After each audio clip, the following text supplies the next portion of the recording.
Growing up, I always had this nagging feeling that I didn't quite belong. My parents, Thomas and Donna, had a way of making Rebecca, my older sister, the center of their universe.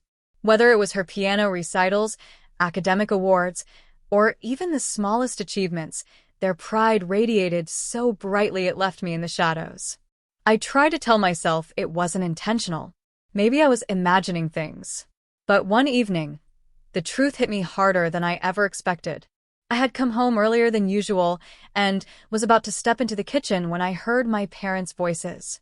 Their tones were low, serious, the kind of conversation you weren't supposed to overhear. My name came up, followed by Rebecca's. I froze in place, straining to catch every word. They were discussing money, specifically how they planned to pay for Rebecca's law school, which would cost $600,000 in total. The kicker?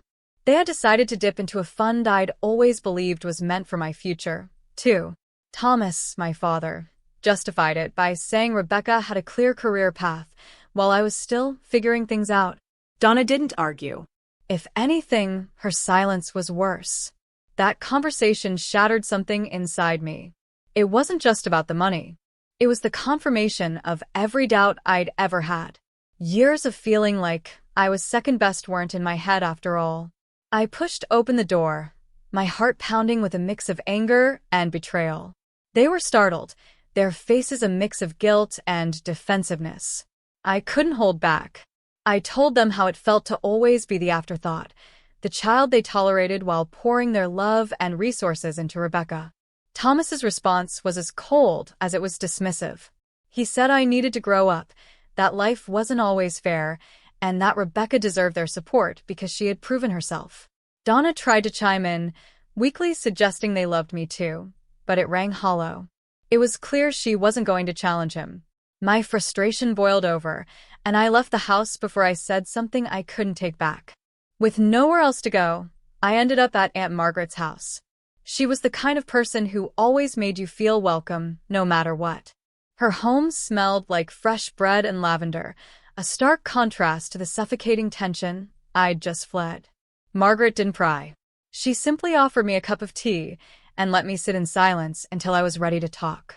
When I finally spilled everything, her reaction surprised me. She wasn't shocked.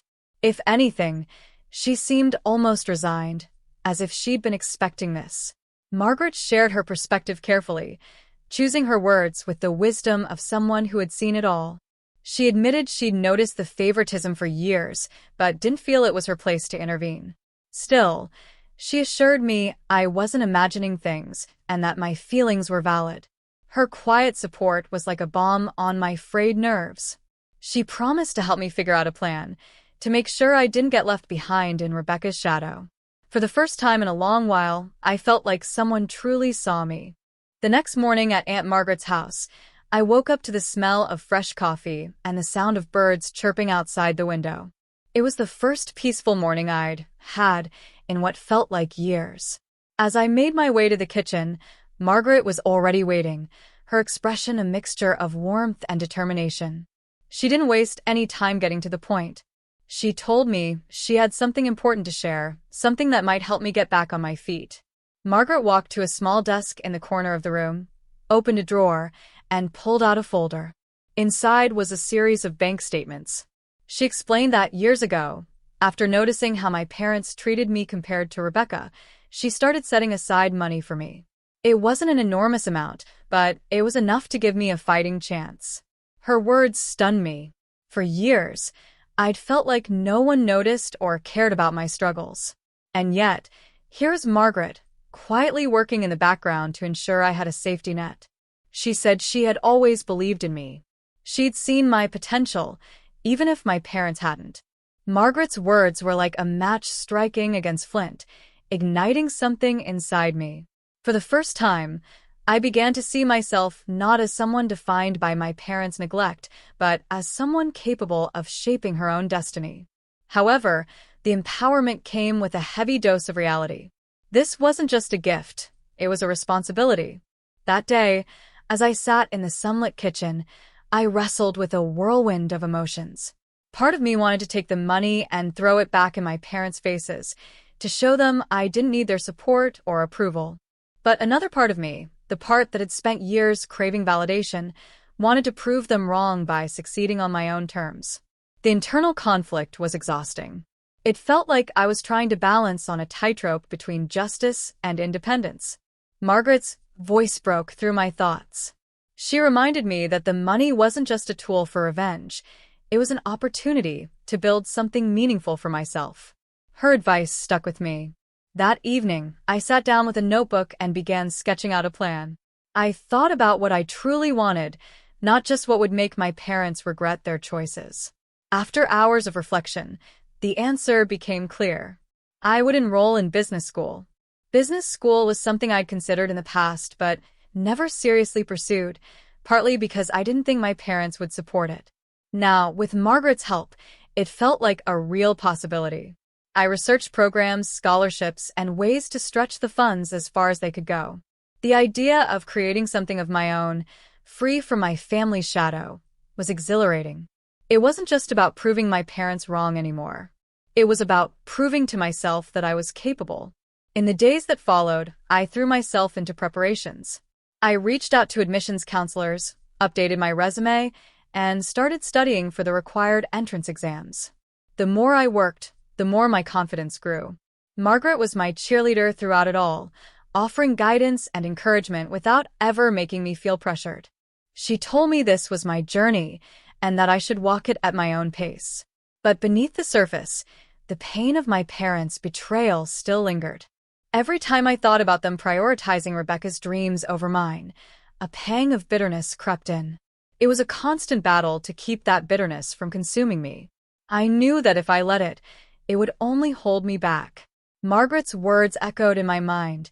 This wasn't about them anymore. It was about me. By the end of the week, I had a clear plan in place. I would apply to several programs, focusing on schools with strong entrepreneurial courses. I didn't just want a degree. I wanted the skills to build something lasting, something that would make all the struggles worth it. For the first time in years, I felt like I was steering my own ship.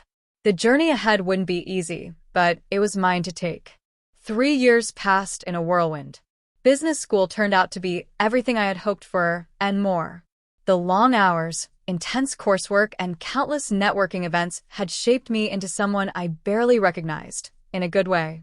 For once, I wasn't just Jessica, the overlooked daughter. I was someone with a purpose, someone who could carve her own path.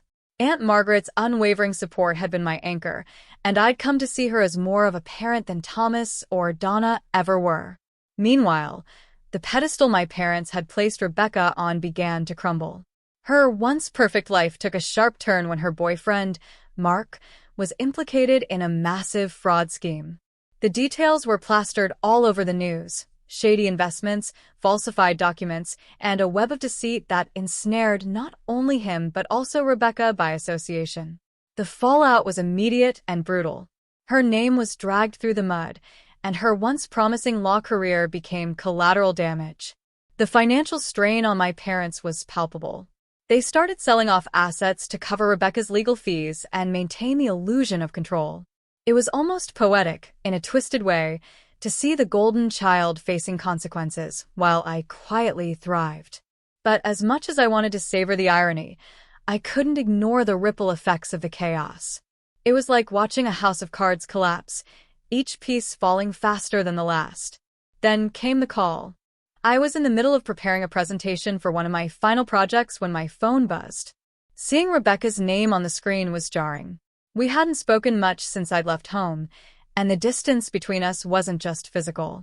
Hesitantly, I answered, bracing myself for whatever she had to say. Her voice was shaky, a far cry from the confident tone I'd grown up hearing. She told me she didn't know who else to turn to. Mark's legal team was pressuring her to keep quiet, while our parents insisted she stand by him. They saw it as a way to preserve their own reputations, even if it meant sacrificing her integrity. Rebecca admitted she was terrified. She didn't know what to do, and for the first time, she asked for my advice. I didn't answer right away. The weight of her words settled over me, dredging up memories of all the times she'd been the favored one, the one whose needs always came first. Part of me wanted to hang up, to let her face the mess she'd helped create. But another part of me saw an opportunity, not for revenge, but for growth. Helping Rebecca could be a way to reclaim the part of myself that still cared, despite everything. After a long pause, I told her I would help, but on one condition: she had to testify against Mark. It wasn't just about clearing her name. It was about doing the right thing. Rebecca hesitated, but ultimately agreed. She sounded more like the sister I'd always wished she could be: vulnerable, honest, and, for once, not under our parents' spell. The weeks that followed were a blur of legal consultations and strategy sessions. I used every resource at my disposal, from my business school connections to Margaret's advice. Together, Rebecca and I pieced together a case that would expose Mark for what he truly was. Along the way, we started to talk, really talk, about our childhood, our parents, and the unspoken dynamics that had shaped us.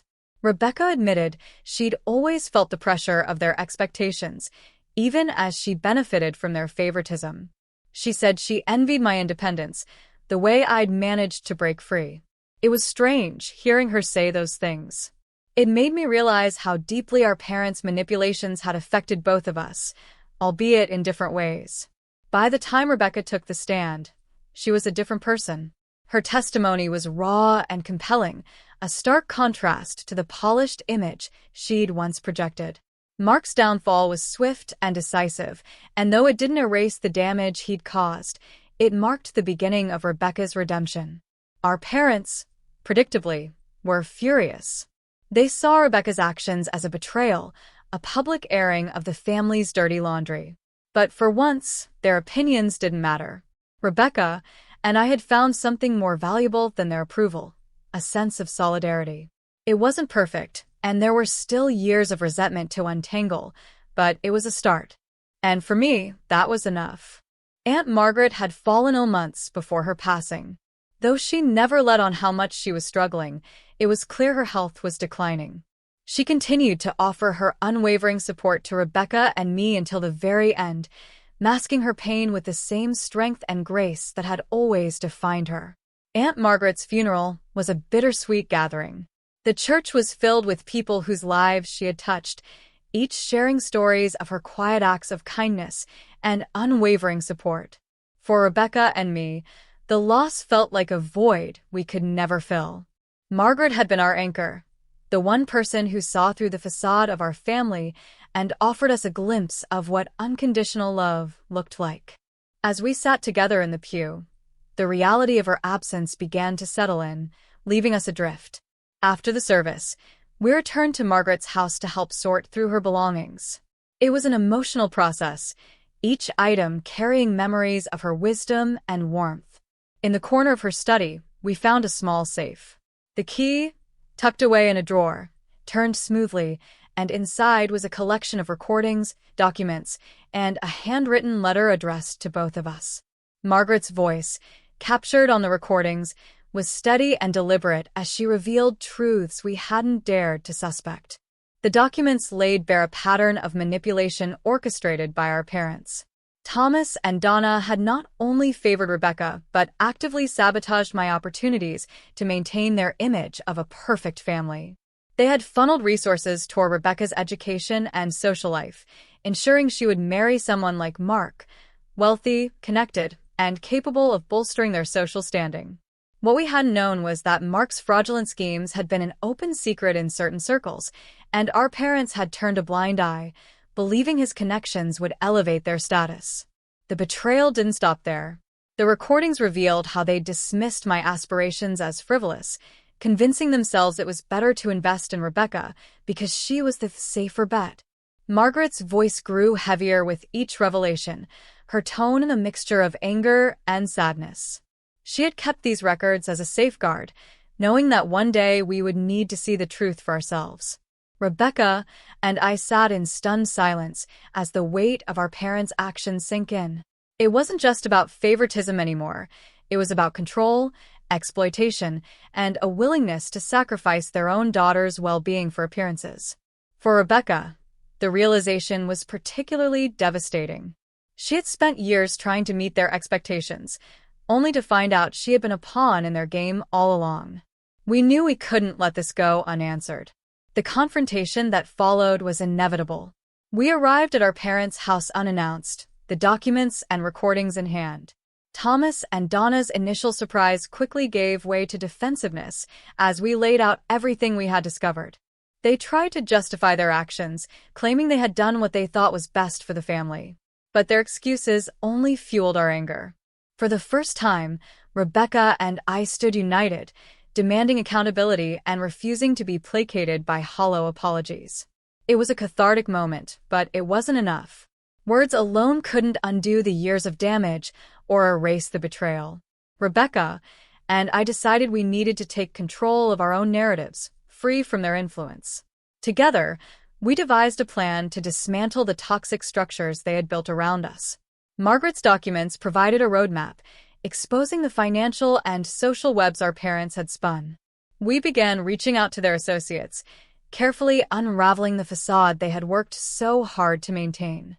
Our parents' social circle, once a source of pride, quickly turned into a liability. The revelations about their role in Mark's schemes and their exploitation of their own daughters spread like wildfire. It wasn't about revenge. It was about reclaiming our agency and ensuring they could no longer control our lives. For Rebecca, it meant stepping out of the shadow of their expectations and rebuilding her life on her own terms.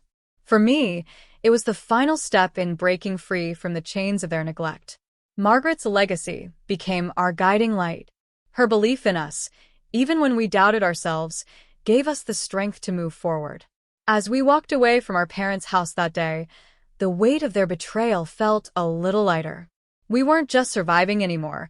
We were taking the first steps toward a future defined by our own choices, not theirs. The fallout from confronting our parents was a whirlwind, but Rebecca and I stayed true to our decision to reclaim control. Among the assets left from their dismantled social empire was my father's struggling firm. It was a shell of what it once had been, plagued by mismanagement and the ripple effects of Mark's fraudulent dealings. Rebecca and I agreed it was worth salvaging, but only on our terms. Our parents would have no say in its future. It was both a symbolic and practical step toward rebuilding not just the company but our lives. We imposed strict conditions before assuming control, effectively exiling Thomas and Donna from any involvement. Their initial resistance was predictable, but they had little choice. The firm was hemorrhaging money, and their reputations were too tarnished to secure outside help. Once the paperwork was finalized, Rebecca and I took over with a clear vision to transform the company into a beacon of honest business practices. Rebecca's legal expertise became invaluable as we combed through contracts, severing ties with shady partners and renegotiating terms that aligned with our ethical goals. Meanwhile, I poured my energy into the strategic side, leveraging everything I had learned in business school.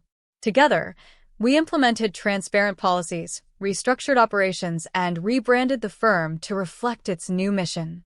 It wasn't just a professional endeavor, it was deeply personal. Every success felt like a small victory against the legacy of manipulation we had endured. The work was grueling but rewarding. We built a team that shared our values, fostering an environment of trust and collaboration. Clients began to take notice, and slowly but surely, the firm's reputation began to recover.